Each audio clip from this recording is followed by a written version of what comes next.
up, guys? Welcome to another episode of the Barbell Brigade Talk Show. I'm with Mike and Jamar. I'm so happy that you're here. We've been Mr. Pancake. Yeah, we've been talking online for I don't know how many years, and you make so many friends online, and it's cool to finally hang in person. Recently, I saw you smoke the fuck out of, what was it, 821 on squats? Yeah, 821. Like, it looked like a RPE 7? 6.5, 7, yeah. It was crazy. 7's fair. I like it. What are Fuck it, 6.5. what are your other lifts right now? Like where they're ranking in terms of numbers. Yeah. Well, right now my bench has been blowing up lately. So the last 3 weeks I've benched 462 for a top single after like a 440.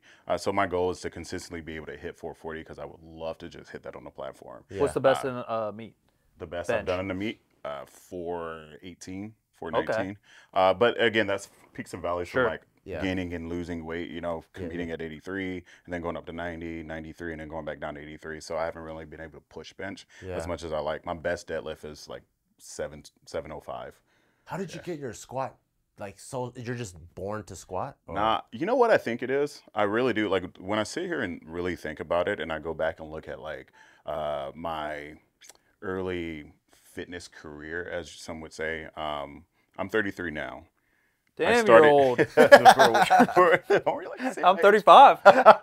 Bart's hitting the 50. Yeah, he's halfway there. So like when I look back, when I started lifting, there was this guy. His name was like Jay. He was my next door neighbor. I didn't really do anything in the neighborhood, and I played football like my 8th grade year because I wanted to do something. My mom was like, yeah, just do it, whatever, because I was like kind of going through like this mini depression because there was nothing to do. I was going to school, coming home. My mom was working like 2-3 jobs, so it was just like me and my brother, you know what I'm saying? My other siblings were living with my dad, so I had nothing to do. And he gave us like a weight set, but before he gave us that, I jumped into middle school football, man, and I was like, all right, let's just do something. This kid rocked me so hard, I was like, I need to get big. So when he gave us his weight set, all I did was lift weights at that point. I don't know how old I am in 8th grade at this point, but like I'm just like lifting weights every day. What kind of split were you doing? I don't know what I was doing. Yeah. It was the old like plastic covering plates. Oh, like those you ones? got like not Mervin's. What's the store? Sears. I call it the Sears set. So it's just an ugly weight. It's not just even like the end where you put the weights on, even like this, like that. They're like yeah. It's I remember just those. it's so weird. So I was just lifting weights. Yeah. I don't know what I was doing, and then my freshman year I decided to opt out of sports and just lift. And then I found that my body adapted really well to training. And I was like a big kid in school. I went from being the little kid to like the big buff kid, right? I say I'm small, but I'm big, right? So body just put on muscle fast. Yeah, I just put on muscle really fast, and it was like, it worked really well for me, but I enjoyed training. Like I just loved, I went into the gym and just trained.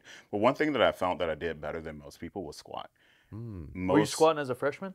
Yeah. Because back then, like squatting wasn't cool. It wasn't. Squatting's cool now. But I was good at it. Yeah. So when you're good at something, you're gonna do it more. For sure. Right? Everyone avoided doing those things, but I did them more. Do you remember your first like max on squat? Did you like? That's the funny thing. I don't think they let us max on squat the first time. They let us max on like bench and trap bar deads. Yeah. And like I don't know, some other accessory movement, but not on squats for some reason. And if they did, I can't remember. Oh. Okay. But I can tell you, I remember just training squats consistently, and I think by the time I got to 20, I was squatting 600 for threes. But half squatting though. Like I say, half squatting. Like powerlifting style. It wasn't powerlifting, but man, the weight was on the bar. I have an old video still that shows it. Yeah. But I mean, even just getting that on your back's hard, regardless. But I haven't walked out 600. But I will say though, when I did officially hit the 600 squat, I was in college when I played collegiate football. So we had this. So you went back to football. Oh yeah. Sorry. Did you hit that kid back with the 600-pound squat? Down? Yeah. He's like, Dad, this guy hits hard. I don't even remember, to be honest. Fuck you, Timmy. So yeah, I did football and other sports, and then I just was I think genetically, you talk about genetics a lot. I think my family has a genetic makeup with the lower half because my sister used to run track, and I always looked at her when I was younger and I was like, I want to be like her because she had these massive thighs, and they called her thunder thighs in track. And I was like, and she would smoke us, and I was like, never again. So like I trained really hard, and I just think genetically I am a little bit gifted in that area. But I went back to football in high school, and then eventually went to college and played ball. And I think my first 600 squat came at like my junior year or something like that, or sophomore year. So What, it's cool. What position did you play? I played outside safety and strong safety. So I was able to, I played dual because I could learn both playbooks. I was an okay player. Like I was good. I was a team player, but I could learn both roles. So it helped out the team when it came to like who, you know what I'm assuming like when they were giving out scholarships, they don't have to think too much about giving an additional like strong safety or weak safety because I can play both. So, I mean, I think that also aided in me getting my scholarship. What was, when did you do your very first powerlifting meet? My very first powerlifting meet was January 7th, 2017, because that's 2 days before my birthday. So, What made you sign up for that one?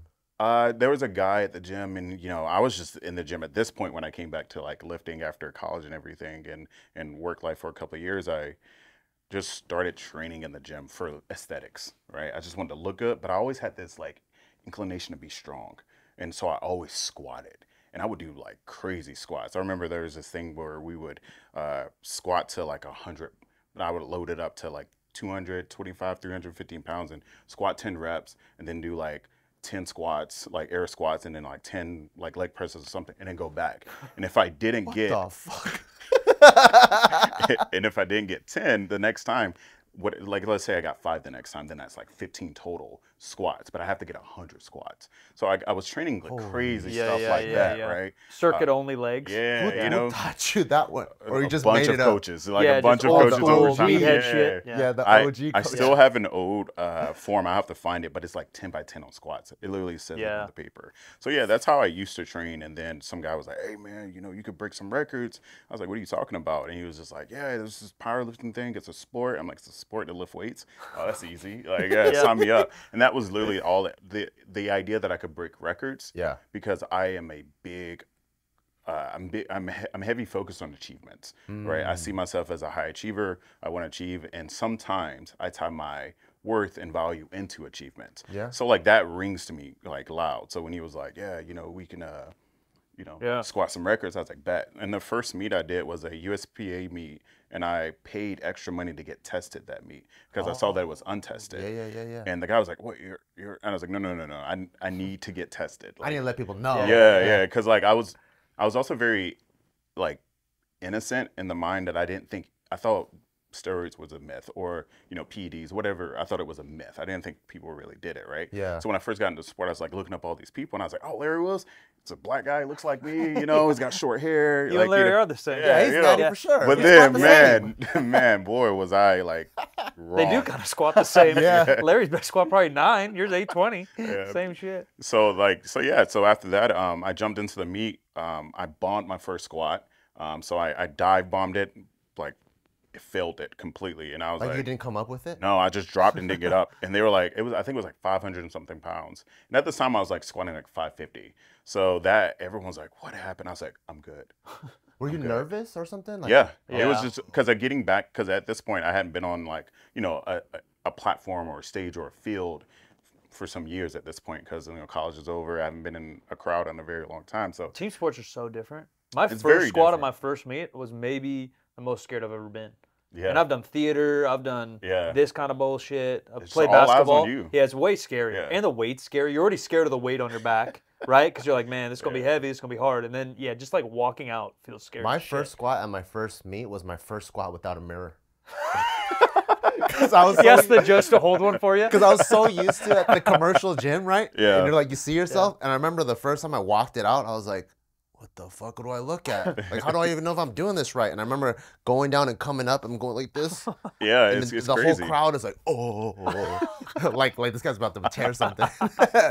So we go out for my second one, and I smoke it. Smoked that. Yeah, and then I think my third attempt was like 535 or something, or 537. I don't know, whatever the national record was for USPA tested. Yeah. I broke that, and it was a wrap from there point on. You just got hooked. I was like, I'm good at this. That's dope. Did you find some powerlifters? Because like Texas, Ohio are like the capitals. Oh, for sure. But the Carolinas have a lot of powerlifting. Now, yeah. Even then. Yeah, even Donnie Thompson's a guy. Jen Thompson. Yeah, Jen Thompson, obviously. Yeah, not related, but Donnie's an OG. The fat pad, right? The Yeah, fat bench yeah, pad. but he was maybe first top 5 guys ever to squat 1,000. Oh, Multiply. wow. But he's an OG, and I think he's North Carolina. So it was way more underground. Sorinex is out there. So like at that time, yeah, it wasn't like big. We didn't have a lot of powerlifting gyms. We did have one gym, Spider Strength Gym, at the time. And after my first meet, we all got invited to go because I don't know at the time if it was like open to the public yet. And then that was when like I was like, oh, this is cool because it was grungy. You know, it was like I think it used to be an old automobile shop or something like that. Oh, cool. So it was just like this. It was just dope. But the community itself was very, very welcoming. Do you remember what your bench and your deadlift was? My bench was 341. My deadlift was 545. Pretty strong. That's pretty strong. Yeah. I mean, that for a first meet, I think I did all right. Yeah, that's pretty strong. But I also sometimes think I came in at like the later part because I think I was 26 turning 27 when I first started powerlifting specifically. Yeah. That's you got kids doing it. When they're like 15, that's 16. changed too. Because when I competed, everyone was 40 years old. Oh yeah. You know, like literally, everyone's gray haired and shit. And then now we run meets all the time. And I swear the average age is 21. Yeah. Oh, for sure. Yeah, my first meet, I swear to God, it was a place where I think husbands chose one weekend to impress their wife. Like, look what I can do. Still got tested me. Yeah. And I was the only Asian guy there, and it looked like everyone drove a semi truck for a living, and it was during a time where you could like choose your own walkout song. Oh, that's cool. Like you would go out to the record guy, like, can they play like record guy? How old are you? I don't know what the guy does. Guy's got his vinyl. This man paved the way. Yeah. And you choose your song, they would walk out, and then there was only like maybe like 15, 20 people competing, but now it's fucking way different. Yeah. Yeah, it's so different. Yeah. Well, thank you for coming on and just answering some basic questions on like who you are, how you got started. I'm sure a lot of people are really curious, and I'm always curious because like a lot of times you see people and you're like, dude, they squat or they crush this weight, and you think that's where they just started at, but everyone starts with the bar, and eventually it's like a play 2, 3, 4, and then you just end up at, I don't even know how many plates 800 is because you do the kilos. Yeah. 6? 7? No, it's like That's 9. way more. Because 7 plates is 675. Next time I do it, I'll do it. That's what I'm saying. Oh, regular pounds. Yeah. Oh, regular pounds. Like if I'm converting it, if I'm converting it to gym, I was thinking kilo. Like we got an educated crowd here, right? You're diminishing who's watching. Yeah. Stay tuned because we got way more cool questions. See you guys next time.